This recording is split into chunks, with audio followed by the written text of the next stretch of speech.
Alright, really quick, I wanted to show some ideas you can use with Archmage Apprentice with some certain items to really set yourself up if you're needing to play some defense. And there's a way to play defense in order to set yourself up to play offense. And what you're going to be able to do with Archmage Apprentice is pretty neat here. So the idea behind this is to increase water resistance. And you can do that through a Prime Chaos Orb, but what if you want to try to push and try to get to 200 water resistance, for example? Well, what you want to be able to do is you want to start off and you want to cast Blood Ruby Rain. Hopefully it'll work, okay? So what that's doing is it's increasing water resistance. So the water damage from phase is going to increase also. And so we take 1.5 of energy, which is 105, and then it's added to water, which is 120, so it caps at 200. So right now, this enemy has 200% to water. Okay. The next step you're going to do is you're going to get Celerity. Then you're going to equip Tears of Daw. This is going to inflict choke based on water resistance, which is 200. Also, because you're an Archmage Apprentice, you're going to transfer your MP cost to SP. So you just use 345 SP, and then as you'll notice, you get up to 659 free MP, as long as the spell is a water base. So I have a water spell here called Ancestral Forbiddence, which will attempt to inflict 8 rounds of a water burn and 8 rounds of a choke, which also will gain potency based on water resistance. So what I'm going to do, I've got water-based choke and water-based choke, and this first cast will be free.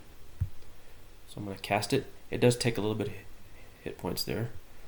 So now, at the end of that, I have 8 rounds of 0.527. Now, unfortunately, it will not let you click this again. So I'm just going to cast it one more time, so this won't actually eat my MP. Hopefully these will land. And now I have choke at 0.055. So for the next 8 rounds, this guy would have had basically no damage. And then this combo here basically ended up killing it because of the 200%. This is not quite as effective versus someone like this, where all the resistances are really low. So obviously you would have to go do a different strategy unless you want to sit there forever. So in this case, energy, I'm not so sure it would cap at 200. So if I can get, alright, so that might work. Again, so what you want to be able to do here, you want to start off with Blood Ruby Rain. It does inflict at a relatively high rate, and then it can be used as basically a little mini nuke, just like that, because of the 200% to water. What you can do to increase your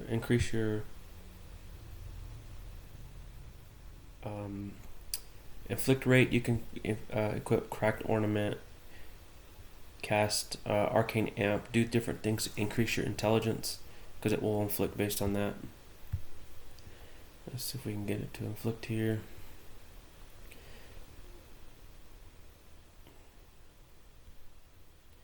And then again, what you're going to do from here, Shadow Feeder, Tears of Daw, transfer your MP cost, and then it's going to inflict based on your newfound 200% water resistance, and then this will drop 0.038 for 9 rounds. It actually added a round. Sometimes it'll add rounds if it gets too low. And in these cases, I'm actually killing the monster so fast because, darkness was 100 and water is now 200.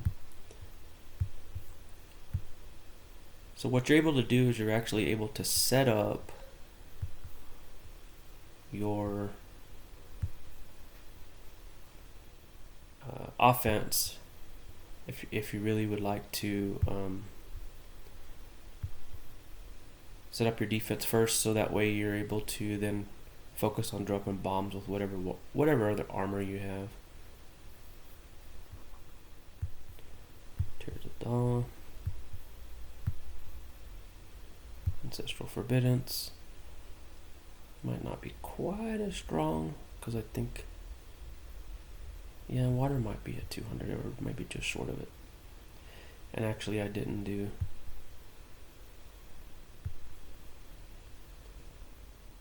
celerity that time.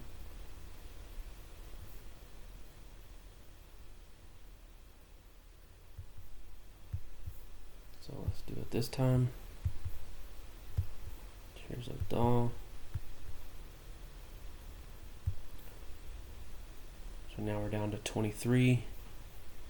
One more time, this should push it to ridiculous levels. 10 rounds of 0.053. And obviously phase is going to do its dirty work here.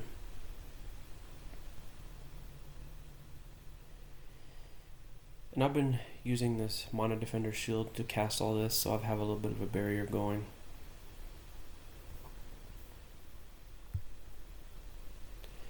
So it's a way to set up defense and to really then change over to whatever armor you want. Because I mean, under 1% offense is pretty impressive. So if I can do it one more time.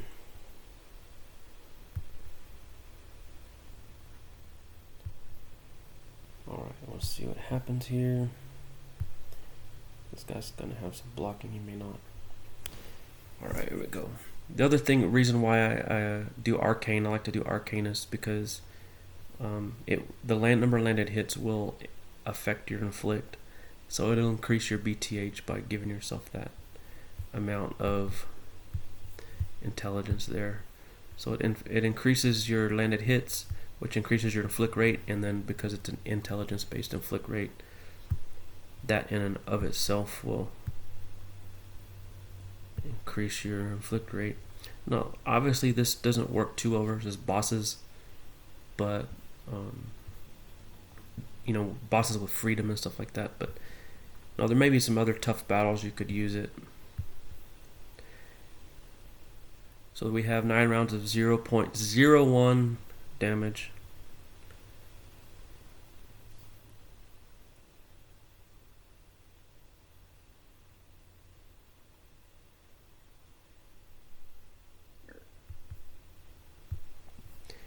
And then you can just focus on killing the monster from here. As you know, your monster's no longer a threat. Well, that's all I have for this. It's just a nice little stack you can use using some specific stuff.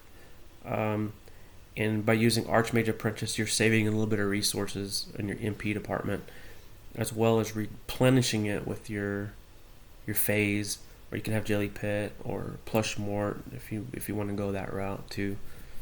But that's all I had.